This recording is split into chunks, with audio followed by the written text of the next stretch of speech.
Hey everyone, welcome back to the video. Today I'm going to be my VCT Masters Bangkok power rankings tier list. Going to go through all 8 teams, kind of talk a little bit about their run during kickoff, and then rank them within the tier list. So if you guys enjoy, make sure to leave a like and subscribe. This is the first video that I will be or the first video that I'll be uploading, the last video that I'll be recording for Masters Bangkok. I'll have my top 10 list and my pick'ems out before the tournament starts, so stay tuned for those. As well as go follow me on Twitter if you guys are interested in my player rankings for EMEA, Pacific, and Americas.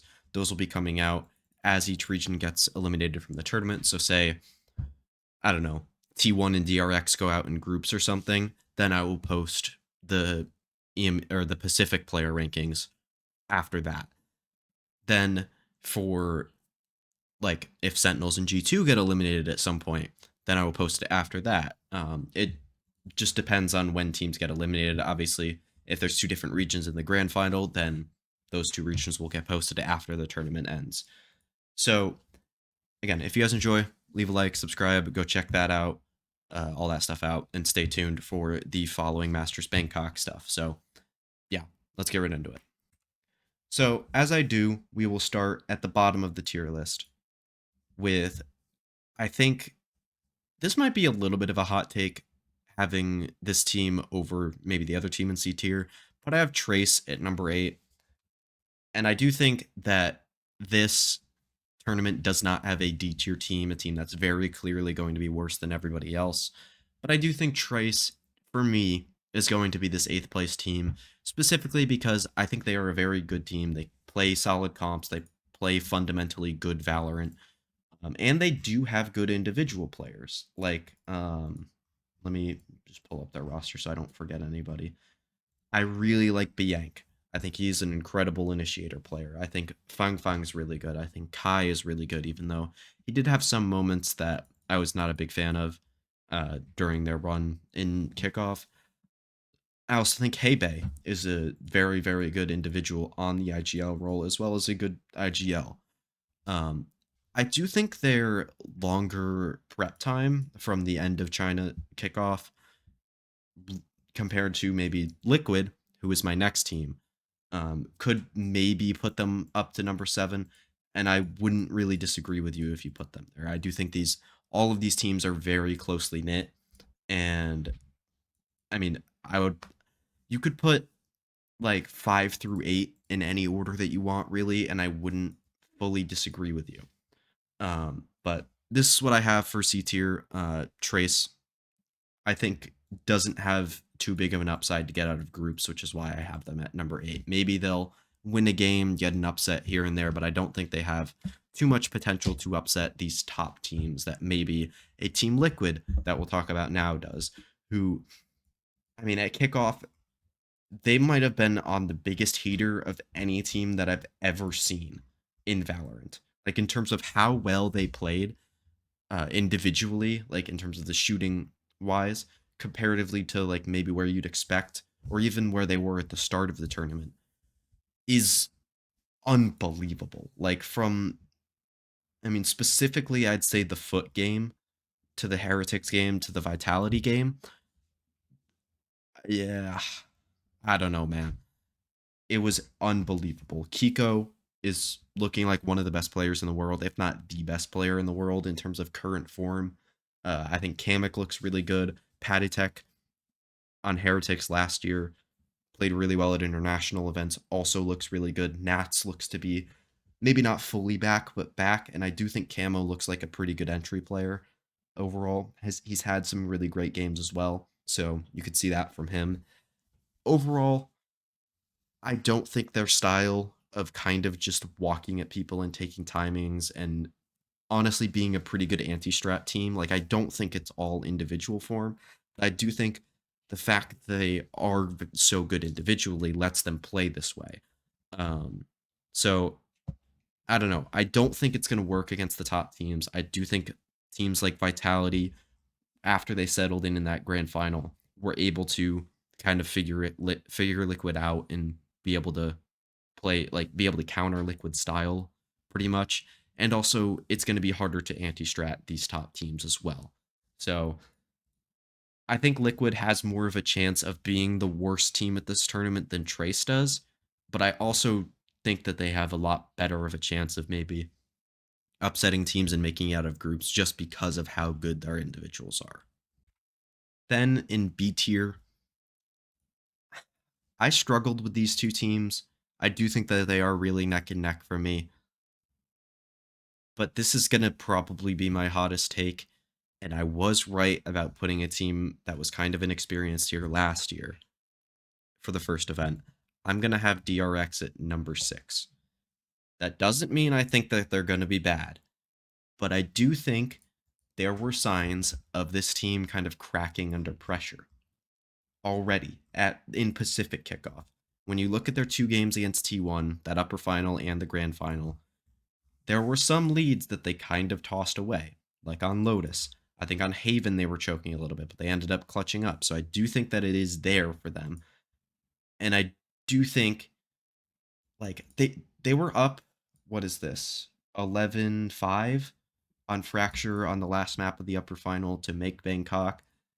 Then they proceeded to lose 5 rounds in a row. Then they kind of locked in and figured it out. I don't think you're going to be able to do this against your top teams at this event and kind of get away with it. Like on Bind, they kind of choked that away in the grand final.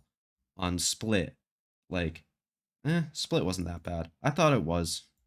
I mean, I guess they were up 7-1 and kind of, yeah, then kind of started to choke it away. Ended up being a 8-4 half, I believe. 7-5, sorry, I'm stupid. And then T1 kind of made it a close game from there. Like, they are kind of tossing away some of these leads in games. Now, more often than not, against these specific teams, they are closing it out.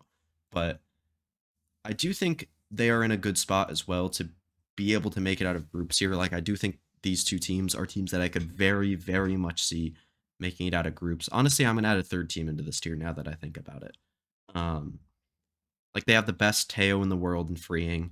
They have a really great Sentinel player in Flashback, a really great Smokes player in Mako, great support player in Bane, who isn't the best individual.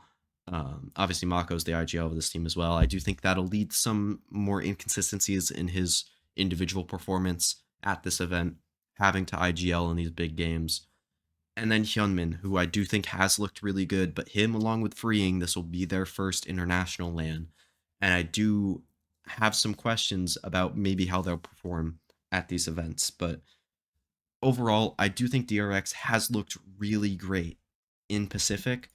I just don't know how it's going to fully translate to the international stage. Then we have the other Pacific team. You have T1, who I did think looked a little bit more shaky in terms of like I forget who it was. Somebody said it on Plat Chat this week, and I very very much agreed with it. They look like a really good team that is just in early season form. And basically what that means is you can see that there is the individual talent on this team. Buzz is really good. Meteor, I think, has been a little bit worse than he was on Genji so far for T1, but he's looked pretty good. Izu, I think, has been very good. Uh, I mean, Carpe, when he's came in and played, don't know if he's going to end up playing for this team. I would actually favor T1 maybe a little bit more over DRX if Carpe does end up playing. But he has had some really nice moments as well as kind of just being able to fill in that Smokes role as well. And then I do think Stacks, while his individual performances haven't been the best as of late, still looks like Stacks in terms of being able to have those clutch moments and be able to win some big rounds for the team and not be kind of a liability as an individual. I do think the experience on this team between Buzz, Meteor, and Stacks will be able to maybe like give them a better chance of getting out of groups than say a DRX. Like, I don't think there's much concern about this team necessarily choking in the group stage. Now, when you get into the like top 4, top 3 games, maybe I'll have a bit of a concern about T1 then. But they have all the experience in the world in these group stage games, and I don't think that the pressure will necessarily get to them. Maybe some of the holes in their gameplay will. Then, do I? Yeah, I'm gonna move Sen down. I initially had Sen in A tier. I'm going to put them in B tier. They are number 4 still. I still would favor them to get out of groups over these two other teams. That's why I have them ranked above them. But I do definitely have some concerns. I do think Sentinels is very similar to T1 in the sense that they do look like that team that is really good, but kind of in early season form. I do think they figured it out a little bit more towards the end. Against MIBR and G2, I do think they looked a lot better in those games than they did necessarily against Sentinels, Loud, and then G2 the first time, or against 100 Thieves, Loud, and G2 the first time. And yeah, they have some incredible individual players on this team. Like Zekin is unbelievable. And then I think they got 3 guys that are really good in terms of Bang, Narrate, and Zelsis. I don't think any of them are like elite players that I would maybe alluding to my top 10 list here, but not players that I would have on my top 10 list necessarily. And then I do think John kind of gets in there as well, but is a little bit more inconsistent because of the IGLing aspect of the game, but he is very competent as an individual, obviously. So they have a lot of firepower on this team. Narrate kind of had some struggles towards the beginning of the kickoff season, but I do think kind of fixed it up by the end. I think he was the biggest like improvement in terms of a player at the beginning of the event to the end of the event, and kind of was that reason that Sentinels got so much better. So if he continues to get better and he gets into that like Carmine Core uh like pre-Madrid like kickoff in last year phase or like level, maybe this team could be like that top, like make the final kind of level of a team. But for right now, I think Sentinels is a little bit behind these top 3 teams of G2, Vitality, and EDG. So for A tier, this is going to be a bit of a shorter one. I'm just going to have EDG here. I do think that there is definitely a tier gap between them and the 3 teams behind them, as well as the 2 teams ahead of them in G2 and Vitality. I mean, they looked really good in their final against Trace. Now, in the rest of the games, I do think they looked a little bit shaky, but EG does that. They look really shaky heading up to international events, then they lock in. Sometimes they actually perform a lot better at the event. Other times, namely the beginning of last year, they don't. Obviously, I mean, honestly, they looked terrible heading into Madrid last year, and I think they put on a solid performance there. But overall, like, it does feel like that they don't try as much within China. This year, it does feel like they're trying a little bit more. Like they're not doing as much crazy stuff. Maybe that's because they've gotten better as a team overall. But like, I do think there are definitely some holes, and I do think last year was kind of a bit of a form run for this team. They don't look quite as good on an individual level. Some of their comps that they're running that are kind of copy pasted from last year don't look quite as dominant. Namely, their Lotus comp that kind of got exposed by Trace twice. The first time 13-4, they did come back and play a little bit better the next time 14-12. But I do think this comp, I mean, I guess they did change the comp. They changed it to a Sova instead of a Fade, which I don't know if that really changed too much for me personally. I guess did they change it against BLG as well, right? Yeah, they did run the Sova against them as well, and they did win that game. But that's BLG, so I don't know. There are holes in this team. I don't think that they're perfect. I don't think it's the same team that won champs last year, but I do think it is still an incredible team that does have a chance at winning Bangkok, definitely. And I would favor them over any other team outside of G2 and Vitality to make it out of groups. But I don't think it's fully a lock that this team necessarily makes playoffs. I'm assuming it's top 4 again. Correct me if I'm wrong in the comments. Which I did say. Yeah, no, it is top 4 because that's what it is on VLR. Never mind. I definitely am right by that. But I don't think it's necessarily a guarantee. Like, I do think if Sentinels and T1 look really, really good, you could see EDG go out in groups potentially. Especially if one of those teams plays them for that spot. Then I would potentially favor Sentinels or T1 in those games, but it would depend on how they look kind of throughout the rest of the tournament. So overall, I still feel good about EDG, but I don't feel quite as good about them as your top 2 teams here. So for number one and number two, this was pretty difficult.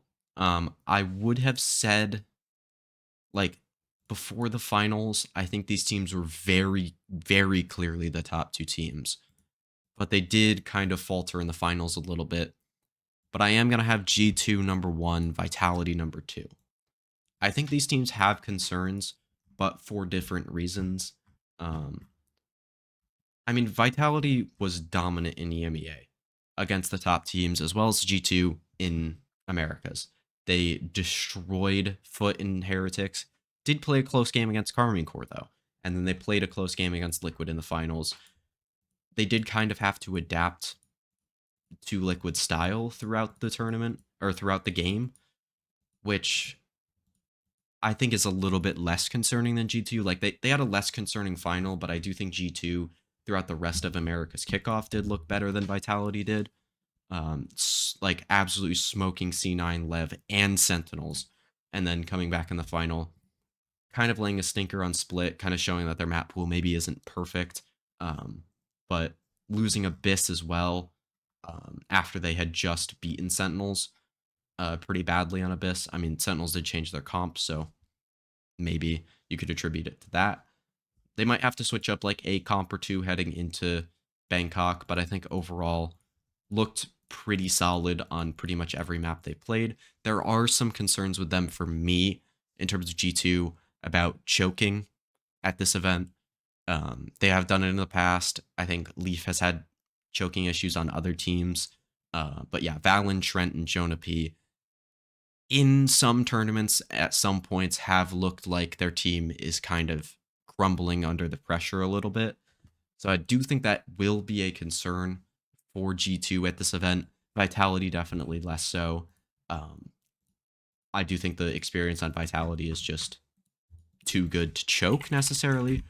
But I do think Safe's first international event IGLing, there could become some concerns there. Kicks kind of being that younger player. He did perform really well at the last land, so I don't have as much concerns about him.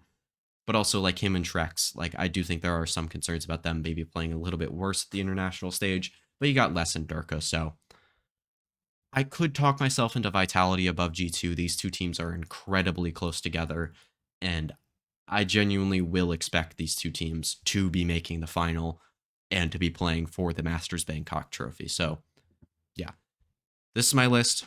G2 and Vitality in S tier, EDG in A tier, Sentinels T1, DRX in B tier, and Liquid and Trace in C tier. So let me know what you guys think in the comments below. Let me know what you guys would have done for this power ranking. And I'll see you guys in the next one. Peace.